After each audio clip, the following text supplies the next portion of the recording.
1.37, another 100 million years, 1.38 times the mass of the sun. What's the magic number? 1.39?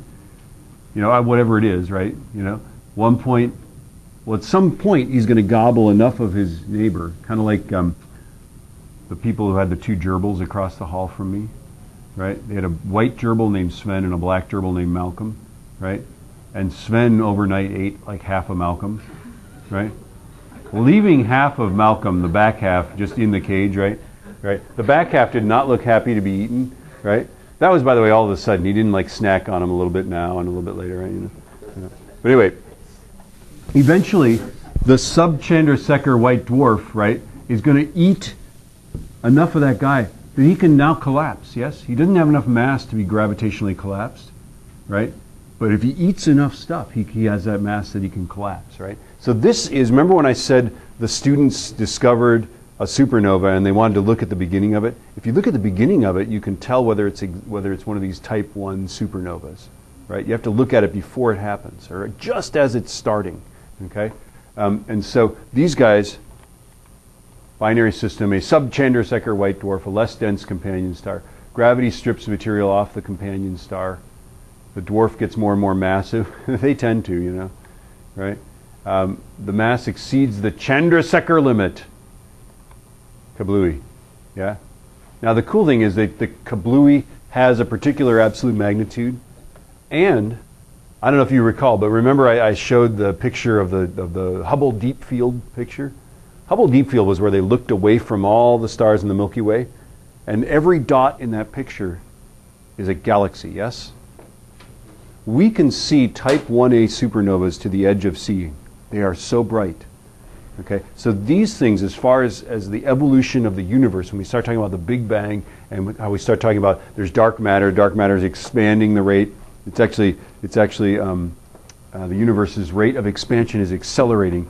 This is how we know that it's accelerating, is that we're doing this with type 1a supernovas, right? So these guys are incredibly important to us for looking at the evolution of the universe as a whole, not just stars, right? And we have robots that go and look, and basically you just look at a bunch of galaxies. You program a bunch of galaxies into your little auto find on your telescope, and it slews the telescope, looks at the thing, and there's robots that sit there and look at the stars in the galaxy and look for an extra bright star that wasn't there the night before. And there's people. And I'm happy to say that the people are doing better than the robots so far. There's a guy that can, like in Australia, that can sit there and just go whoop, whoop, whoop. You can look at him and just in a second, right? He can say no, no, no, yes, right? He's found more of them, I believe, than any of the robots have.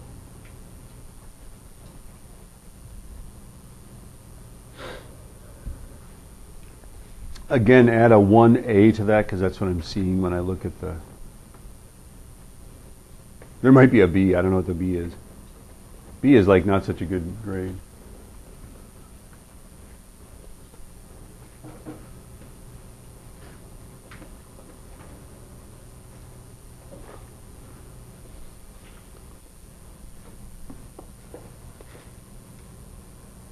People are writing things.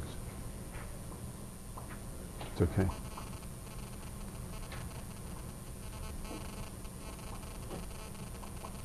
These are important.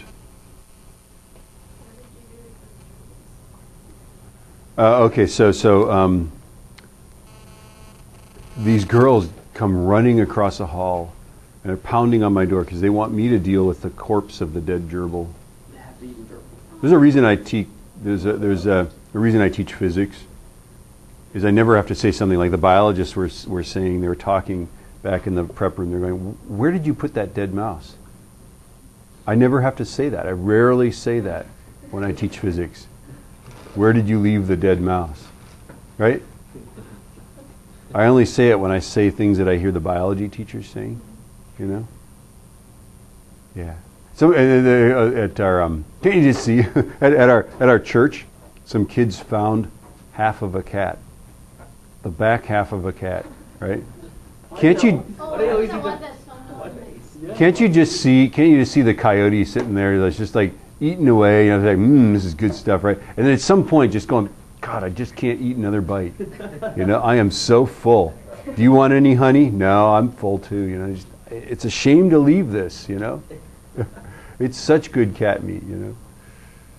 We live by Gabriel Park, which has like a little forest in there. I have heard coyotes howling in there. I used to run in the morning. I don't do that anymore. I like to sleep in the morning. But I've heard them howl, right? And I'm like, that's kind of a primal sound, isn't it? I remember like looking at the backstop of the baseball field going, yeah, I could climb that.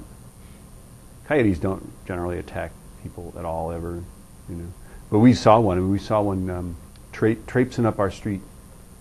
Just walking up the street, you know, like, what's for dinner? I smell a cat. That's why I always somebody was telling a story. I said, yeah, a raccoon attacked my cat. I was like, a raccoon came into your house and attacked your cat? Like, no. Right, and then once we know the brightness, we can do the same thing, right? Yeah, keep your cat indoors. There's lots of things out there, right? Blah, blah, blah. Again, this is the story, right? Is that the kids they discovered this supernova, which is kind of cool, right? And then type 2 supernovas. With type 2 supernovas, we you know, blah, blah, blah. But type 2s are just the giant stars that supernova, right? And the problem with kablooey is with a type 2, it has a different magnitude each time, right? Okay? And then there's something that's crazy, right? They don't get as bright as we think they should. And so type 2 supernovas are not as hot as they should be. They're still hotter than type 1 supernovas, but they're not as hot as they should be. And so the reason that they're not quite so hot is that it's called neutrino refrigeration, right? Which is kind of a funny thing. Only astronomers would call something that happens at, you know, 5 bajillion degrees refrigeration. But the idea is that it's just not as hot as it should be, right? Okay?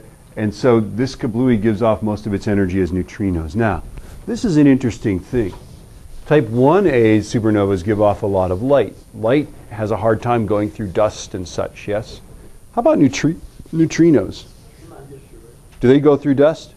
Yeah, neutrinos go through freaking planets. Neutrinos are going through you. Neutrinos are very, very hard to detect. You have to have huge tanks of water and this and that, right? Okay? But if you could detect them, you would see radiation from the other side of the visible universe that has traveled to you untouched.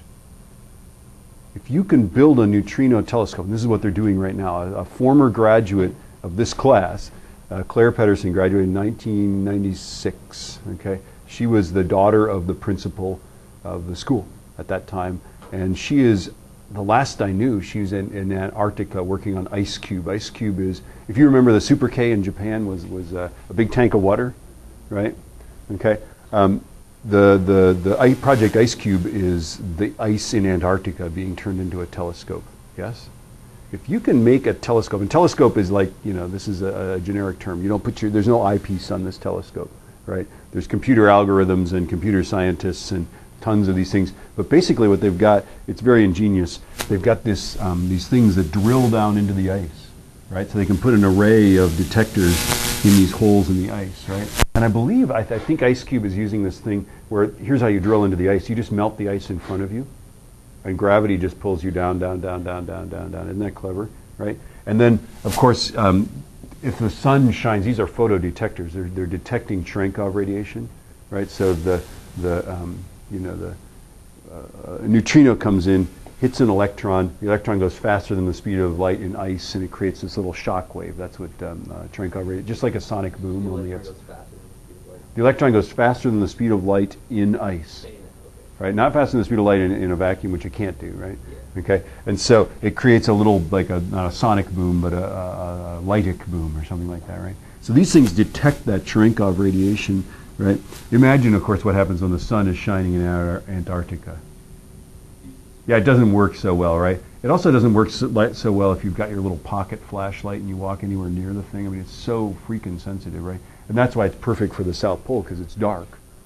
They have it, I believe, miles away from the base that has lights and stuff like that. They've got to have it like isolated like that. But they're observable for a long way. They're still working on this. We don't really have, neutrinos are very hard to detect, but if, you know, this is where we're headed, right? It's like, this is very cool. You can see God with neutrinos.